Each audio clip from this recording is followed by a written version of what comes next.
राम।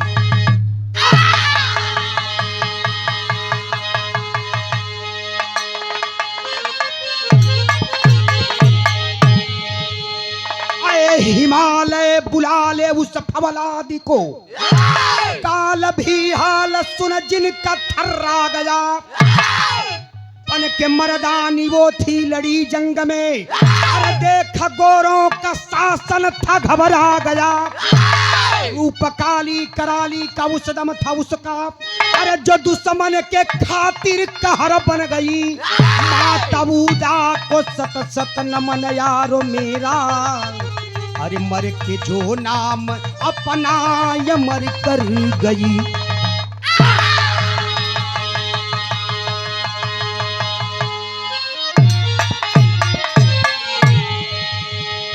इतिहास मैं रविशंकर देहाती चैलेंज के साथ कहता हूं कि यदि हमारे देश में सबसे बड़ा घोटाला हुआ है तो इतिहास का घोटाला हुआ है। आज बड़े बड़े लोगों का नाम आपने सुना होगा। प्रथम क्रांतिकारी मंगल पांडे को बता दिया गया, जबकि उससे पहले तिलका माझी नाम का क्रांतिकारी, जंगल का आदिवासी, अंग्रेजों से लोहा लेने का काम किया, अंग्रेजों ने फांसी पे चढ़ा दिया गया, उनका नाम मिटा दिया गया। इसी तरह से जिस वीरांगना की मैं शौर्य गाथा सुनाने जा रहा हूं, ये उदा देवी पासी, हम पासियों की मान स्वाभिमान और गौरव की बात है। एक लाइन गजल के टुकड़ा दिहल गई। अरे चिलमन उठा के आपने, अरे चिलमन उठा के आपने, अरे गुलशन जला दिया।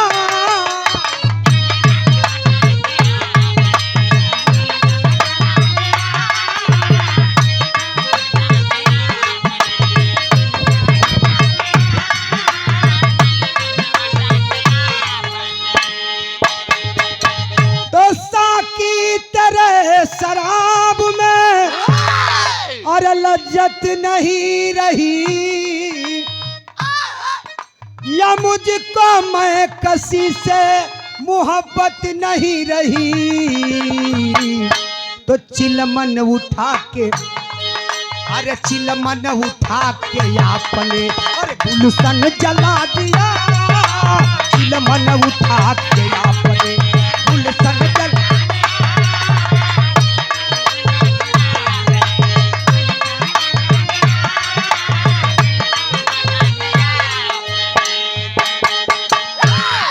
चिलमन उठा के आपने, अरे चिलमन उठा के आपने, अब गुलशन जला दिया।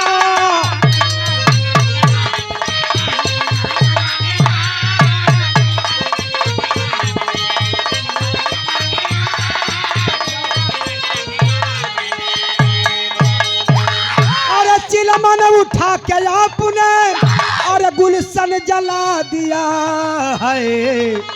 अरे मांगा जो मैं शराब, मांगा जो मैं शराब तो, अरे पानी पिला दिया। मांगा जो मैं शराब,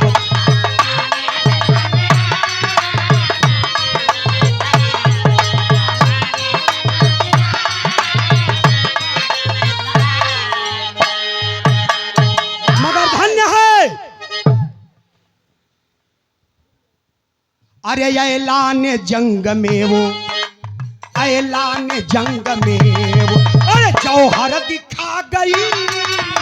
ऐलान जंग में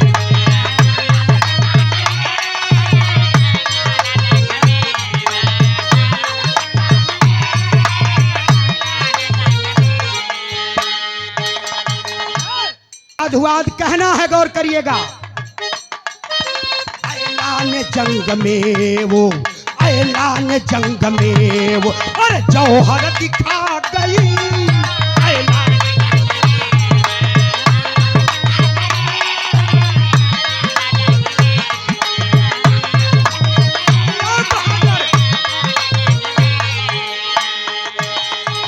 अरे ऐलान जंग में वो, अरे जौहर दिखा गई। ऐलान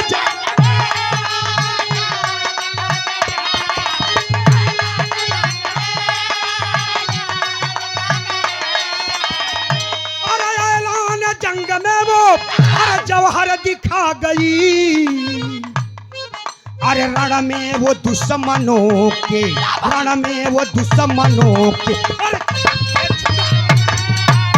में वो दुश्मनों के, अरे छक्के बहादुर।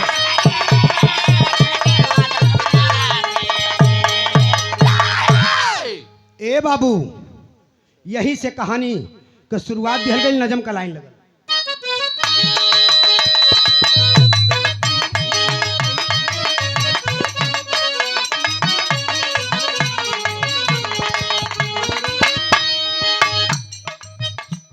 अठारह 1857 उदा देवी की कहानी है, वक्त के सीने में भी जख्म की निशानी है।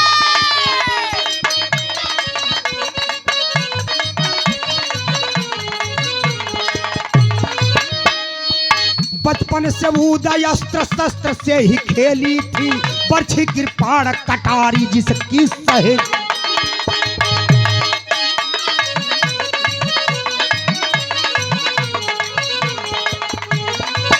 बीत गया बचपन जब उदा हुई सयानी है, बीत गया बचपन जब उदा हुई सयानी है, मक्का से शादी हुई हो गई दीवानी है।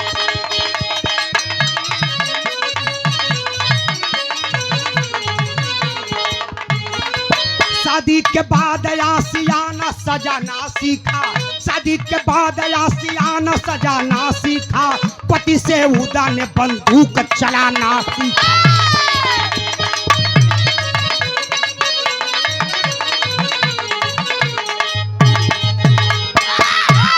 भैया हो, पहले कहानी के समझ लो।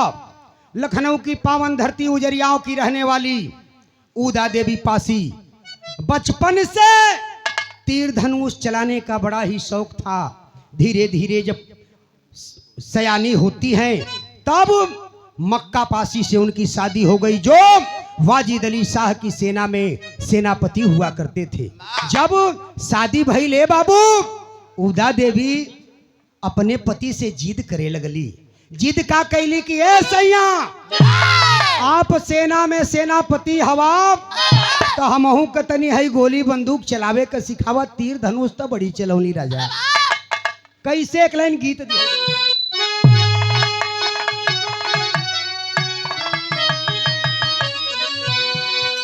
कि यारा झूलनी पौलनी, अरे झूलनी पौलनी जहाजिया उड़ादा, हमारा पाजे बरा जहीरा जड़ादा।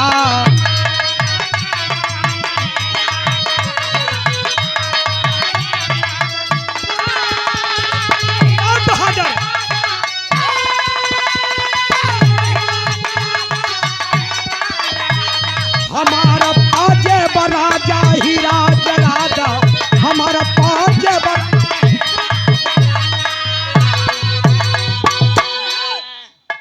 तब कवन मर्द की मेहरारू का बात न माने, मक्का पासी भी वही किए। क्या?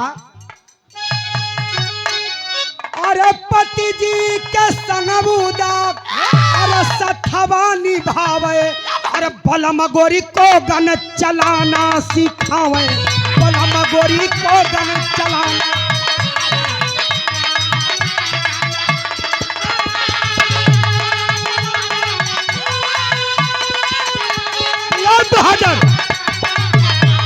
बलमा गोरी को गन चलाना सिखावे।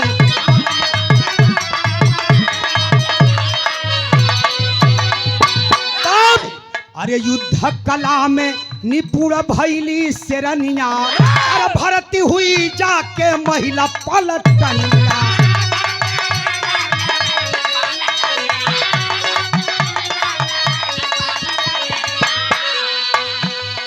पलटनी में जाए उदा, अरे पलटनी में जाए उदा तो बहुत चलाओ, बलमा गोरी को गन चलाना सिखाओ, बलमा गोरी को गन चलाना।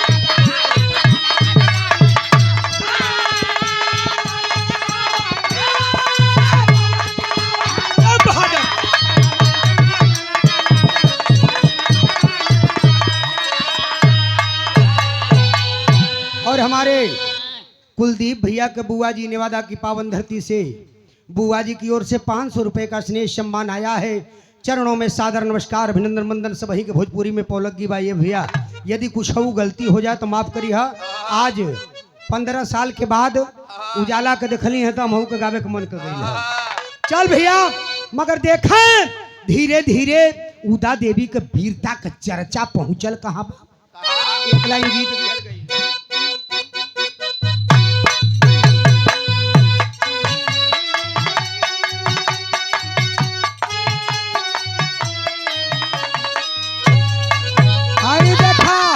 बड़ी सुंदर गीत बजौलन हम।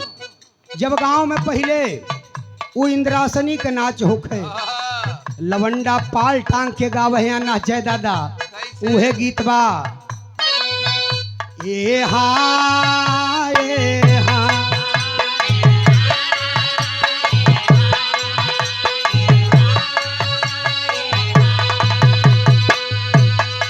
पकड़ाऊ तो बाबू हाउ।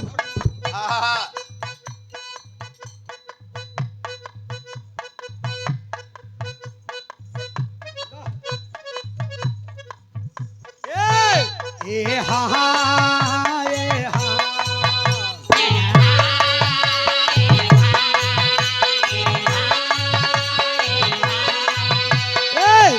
गोरखपुर सहारिया में बनल हो चरखवा देवर मोरा जोगी भई।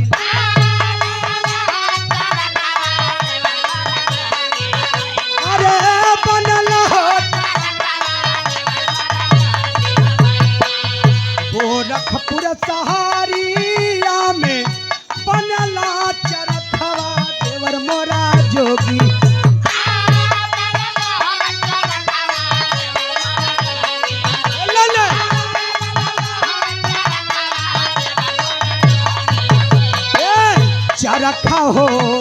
चरखा हो मंगईदा लहरे तार देवर।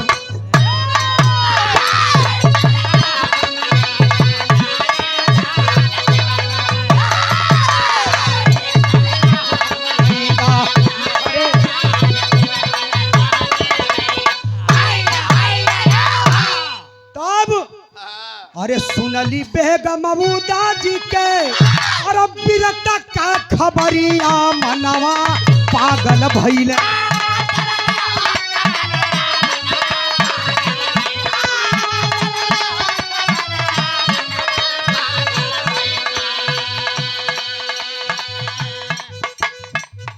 पब्बे सरोज क्या बात है।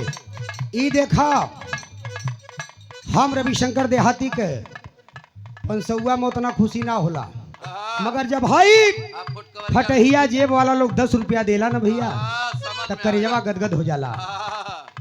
पब्बे सरोज जी आपकी ओर से 20 रुपए का स्नेह सम्मान। कुछ लोग सोचत हुई हैं कि 21 और 51 का हिना लगा बताना। हम समानता का भाव रखते हैं इसलिए नहीं लगा रहे हैं। सुन के बेगम अबूदा जी के वीरता का खबरिया मनवा पागल भई।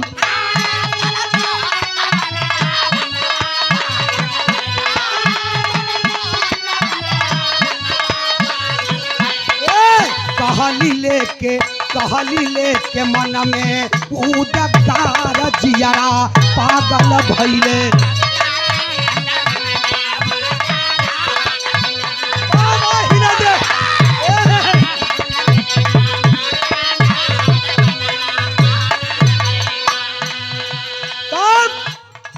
बेगम हजरत महल पार्क जो वाजिद अली शाह की रानी थी, मक्का पासी के कहती हैं, ए मक्का तू वाजिद अली साहब के सेना का सेनापति है।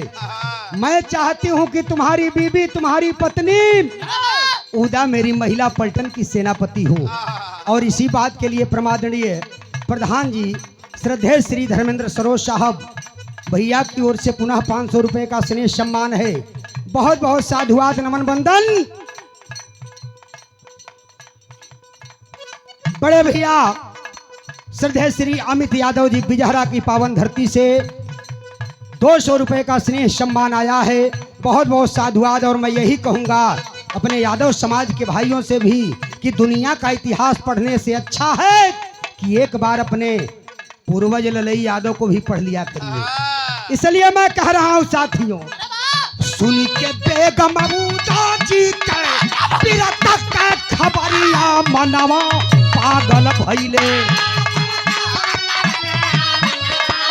हेला दे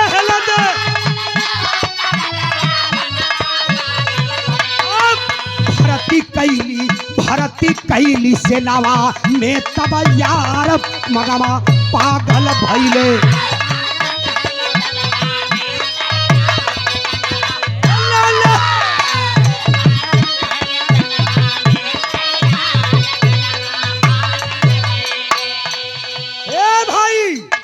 महिला पलटन की सेनापति बना दिया गया हुदा को। तब जब महिला पलटन का सेनापति बनली, वो समय जब तन पे वर्दी चढ़ल बा फौजी का, तब भइल का बाबू टेरी के लाइन में करे।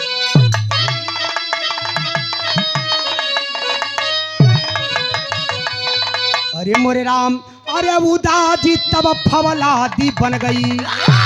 अरे मोरे राम, अरे उदाजी तब फवलादी बन गई। अब बन के चली जल जलायर पे कहर मचा दी।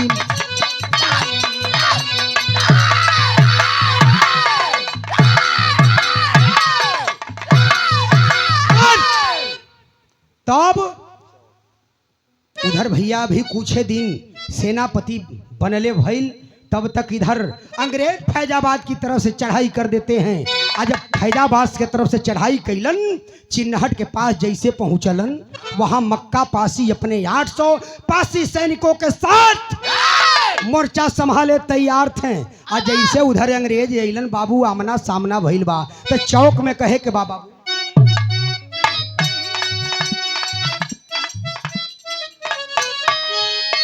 तब तक गोरे किए चढ़ाई।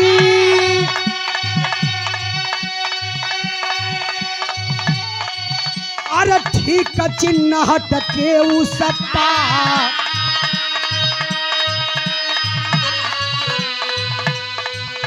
अरे जहां पे लश्कर लेके मक्का, बिरवा पहले से तैयार।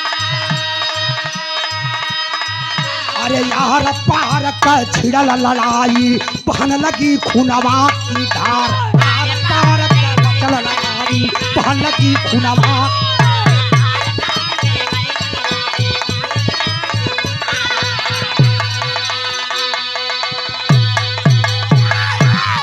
ए बाबू, मक्का पासी अपने पासी वीर सैनिकों के साथ लाठी डंडा बल्लभ गड़ासा लेके जुटलन। जब लगाए दोनों तरफ से वार पवार हो गए, बाबूजी चिन्हट की धरती लहू से लाल हो गई। मगर ए बाबू देखें, अब हिन पासी वीर अंग्रेजन के टुकड़ी के मार के तो भगा देलन। सोचलन कि अब हमान की जीत हो गई, मगर ए बाबू थोड़ा सा आराम करने लगे। तब तक भइल का बाबू,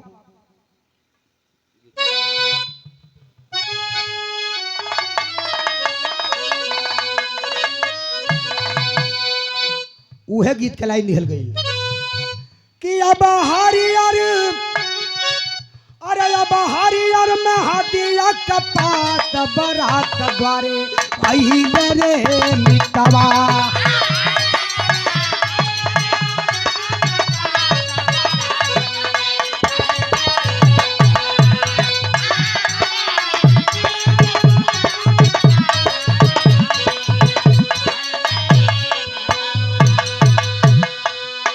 तनिको गड़बड़ाई तो ध्यान न दिया, 18 साल के बाद होता।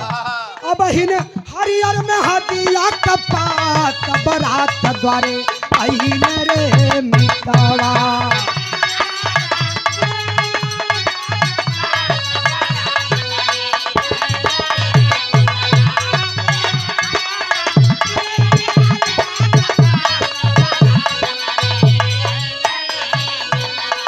मगर हुआ क्या, अरे तब छिड़ल समारा परियार, पार नहीं पावरे पजिया।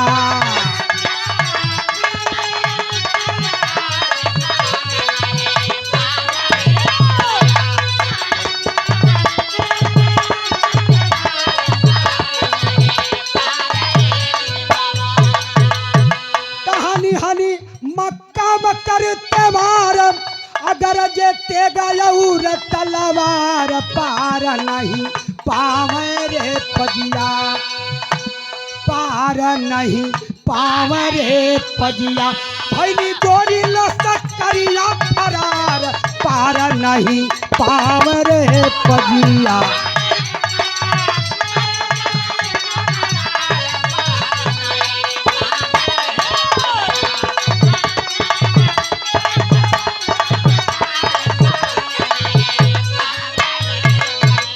और 500 रुपए का आशु बाबू की ओर से प्यार स्नेह सम्मान आया है। बहुत बहुत साधुवाद। आम जनता के मतारी बहन के भोजपुरी में पौलगी बा। तब तक दूसरों की फौज आ जाती है, दूसरी पलटन अंग्रेजों की आ गई। आज जब दूसरी पलटन आइल बाबू तब कहे के बा विदेशिया कहे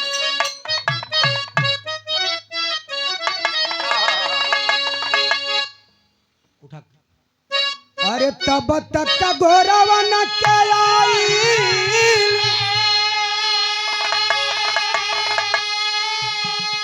ए भैया दूसरी पलटनिया हो। अरे उनहु से करल समरिया रे बीरा। अरे दोनों वर्ष से छिड़ल अरे पारक के लड़ैया हो। अरे बहेला रकतवा के धार मोरे मिता।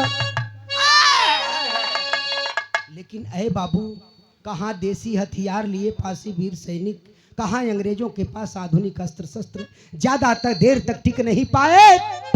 अंतोगत्वा हुआ क्या कि 800 फांसी वीर मारे जाते हैं चिन्हट की धरती पे। जब वीर मारल गई न, इधर से बेगम हजरत महल को खबर मिली कि मक्का पासी और उसके साथियों को मार दिया अंग्रेजों ने धोखे से। जब खबर पौली बाबू अपने महिला सेनापति उदा देवी के लेके चलल है। आज जब चलल है वहां पहुंचली ये बाबू जो सैनिक अधमरे थे, हाथ हिला रहे थे, पांव हिला रहे थे। उदा देवी और महिला पलटन जीवित सैनिकों को पानी पिला रही हैं, जो मरे हैं उनका अंतिम दाह संस्कार कर रही हैं। तब तक उदा देवी की नजर ये बाबू अपने पति मक्का पासी पे पहुंचल हो। उदा देवी पति के पास पहुंचती है, गोद में लाश को लेकर के बाबू एक लाइन कहले बाड़ी, एक लाइन गीत है।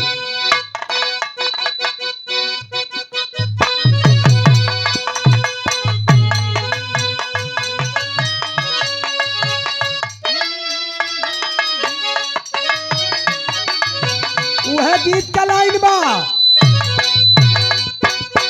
कि अरे बाबू दरोगा जी, अरे बाबू दरोगा जी, अरे कवन गुनहिया बनला पियावा मोर बाबू दरोगा जी।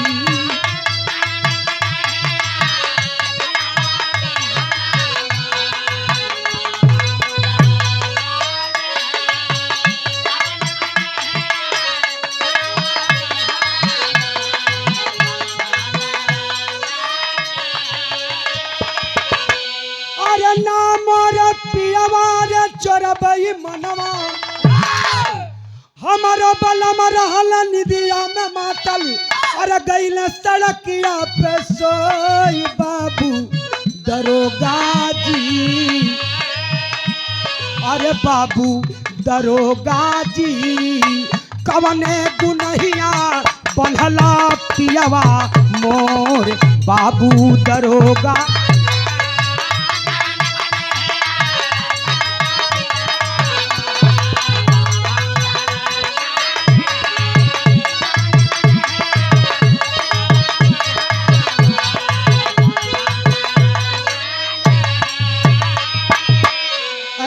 सुने वाले भाई, पति की लाश को गोद में लेके उदा देवी रो रही हैं, झरझर झरझर यही कह रही हैं कि मोरे मन मितवा हो, मोरे मन मितवा हो, छोड़ के भगला हमारा के मजधार मोरे मन मितवा हो।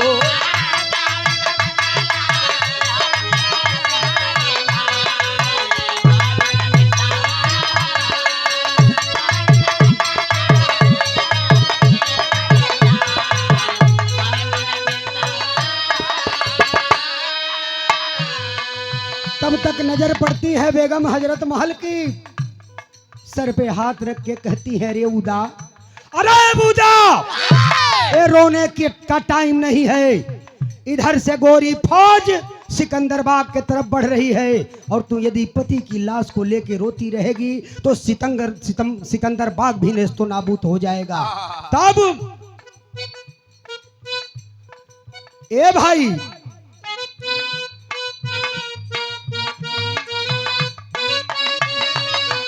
कहती बेगम साहिबा तब उदा को समझाई,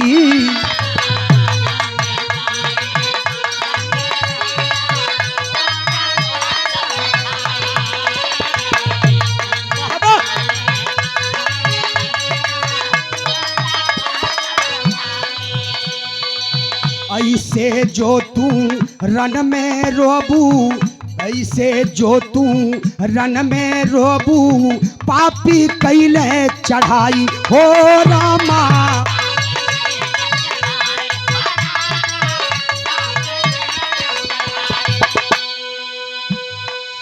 अखिया से आंसू पोछे से रनिया,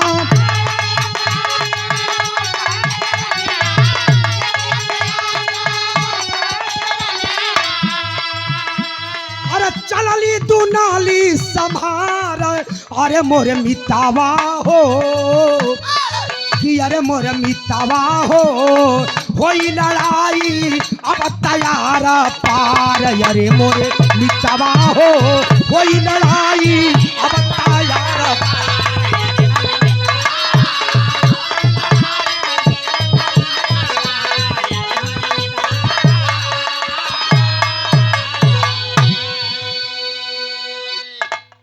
सूख गए आंखों के आंसू पोछी मांग की लाली है, चंडी रूप बनाई उस दम कर मेले दुलाली है। जब दुलाली लेके अभी अंग्रेज सिकंदर बाग पहुंचे नहीं कि पहले महिला टुकड़ी सिकंदर बाग में जाके मोर्चा संभाल लेती है। जब मोर्चा संभाल ले बाद सिकंदर बाग परिसर में इधर से अंग्रेज पहुंचे हैं तो भैल का बाबू पहापट के लाइन में,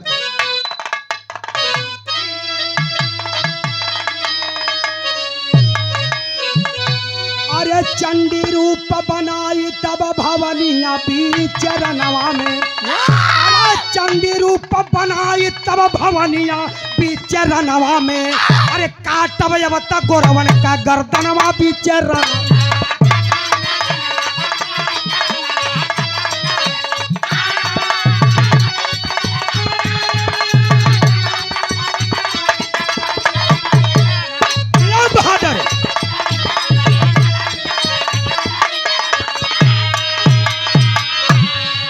सन 1857 वाला दिनवा, अरे बगर सिकंदर में भैले घमसनवा,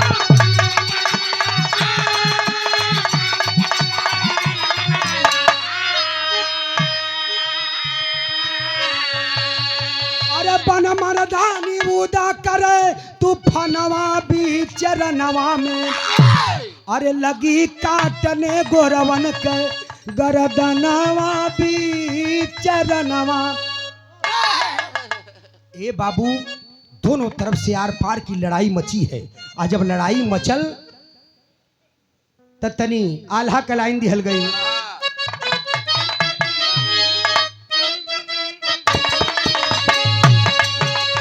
ए भाई अरे खट खट ते गवा बजेला रानवा में डाला,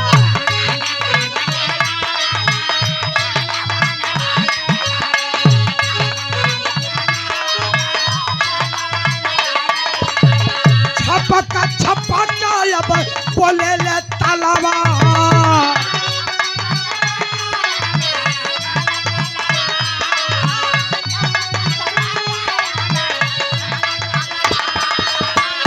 कटी कटी पीरावादी रेल धरती पड़ता।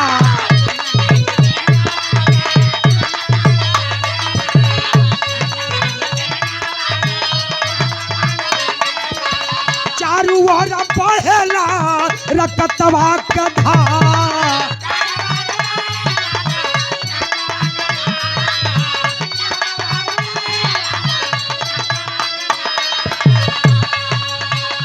दोनों ओर भैली यारा पार का लड़ैया दादा।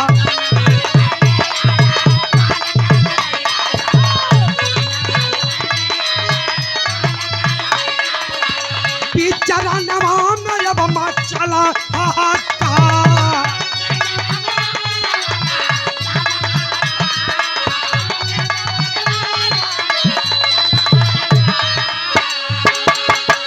दोनों तरफ से मार काट शुरू हो गया बाबू, लेकिन वहां भी वही, कहाँ अंग्रेजों के पास आधुनिक हथियार, कहाँ देसी अस्त्र शस्त्र से, वो भी महिलाओं की सेना इतनी मुस्तैदी से 5 घंटे तक लोहा संभाले रही। मगर देखा है बाबू, जब उदा देवी देखली कि हमारे सारे सैनिक मारे जा रहे हैं, अब कोई चारा नहीं चलने वाला, तब उदा देवी कैली का बाबू सदर आलहा में कहना बा,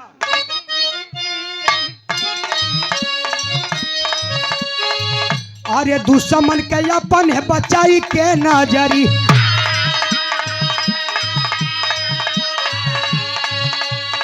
दुश्मन से अपन है बचाई के नजरी। अरे पिपरा के पेड़ावा पर चढ़ी उसा पार। जब ने पीपल नीचे रहल घड़ा वाला पनिया। अरे जब ने पीपल नीचे रहे घड़ा वाला पनिया। अरे जकरा के पिए अंग्रेजी फौजया।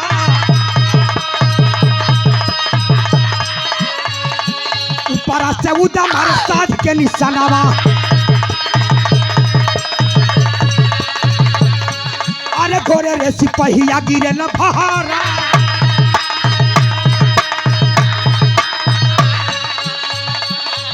अरे यही तारे 36 संगारे जवन के मरली। अरे यही तारे 36 संगारे जवन के मरली। अरे गोरी रे सिपाही में मचला हाहाकार। तबले तक कैप्टन कंपवेल आई गईले। तबले तक कैप्टन कंपवेल आई गईले। अरे बैले से कहले तब बतिया तीखार। अरे पिपरा का पेड़ा बापा कई नहीं सारा। अरे पिपरा का पेड़ा बापा कई नहीं सारा। अरे धाए धाए गोलियां चलावे बदक्का।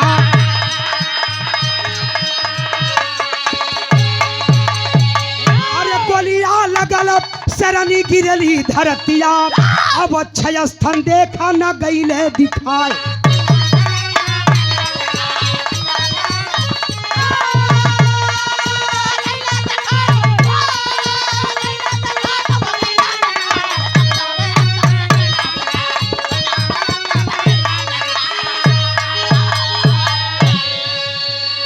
अंग्रेजों से छुपते छुपाते उदा देवी उसी पीपल के पेड़ पे चढ़ गई जहां अंग्रेजों की फौज को पानी पीने के लिए रखा गया था घड़े में।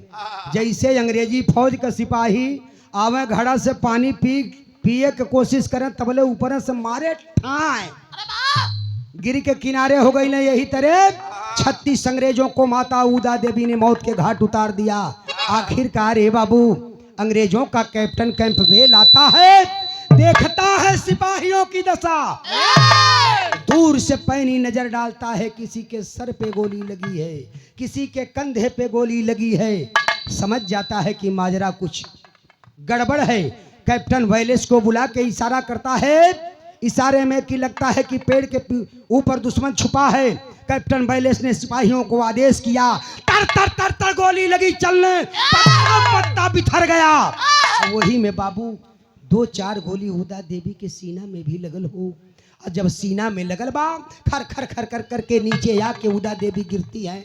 जो सर पे हेलमेट था बिखर गया, बाल दिखाई देने लगा। जो जैकेट पहनी थी वो जैकेट का बटन टूट गया, वक्ष दिखाई देने लगा। तब कैप्टन कैंपबेल अवाक थर्रा गया। उसने कहा कि यदि मुझे पता होता कि ये भारत की वीर शेरनी है तो मेरे सारे सिपाही मार दिए जाते, मगर मैं गोली नहीं चलाता। ऐसी थी उदा देवी शेरनी। तब आखिरकार कैप्टन कैंपबेल और बैलेस अपना टोपी उतार करके 3 कदम पीछे हट करके माता उदा को सैल्यूट करते हैं, सलामी देते हैं। ऐसा है हमारा पासी समाज का गौरवशाली इतिहास। और इतिहास का इतना बड़ा घोटाला साथियों, हमारे सरोज साहब दूरदर्शन में थे, बगल में ही उदा देवी की मूर्ति है, मगर बहुत दिनों तक इस देश के गद्दार इतिहासकारों ने गुमनाम उन्हें बताया।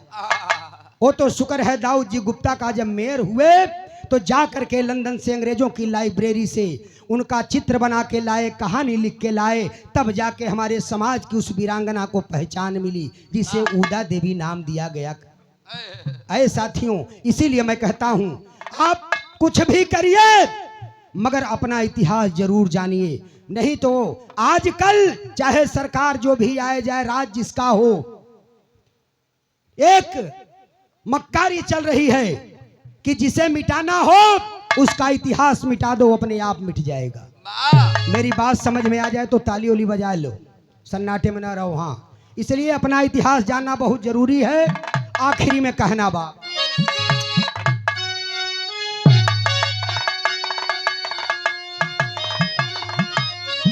खड़ी के लाइन में, अरे मारा क्या उदाया मारा, अरे कहानी कर गई, अरे नाम देशवा के अपने जिंदगानी कर गई।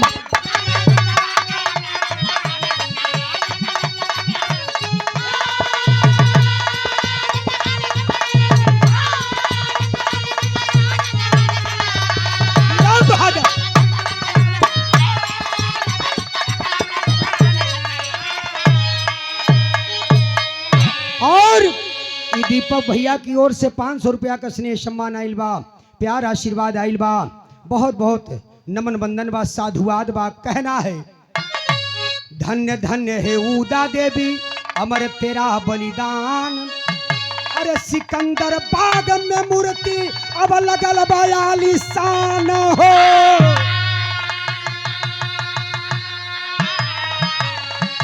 धन्य उदा देवी दुश्मन को अरब पानी कर गई, नाम देशवा कया पर जिंदगानी कर।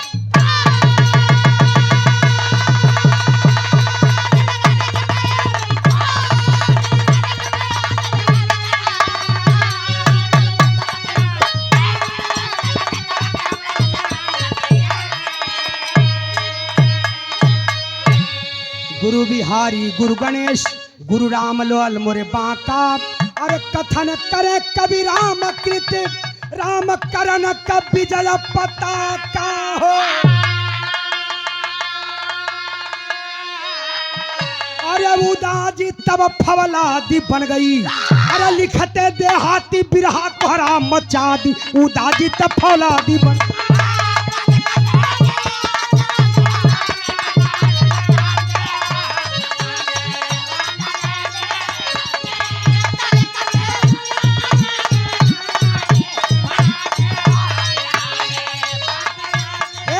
अरे जन्म जन्म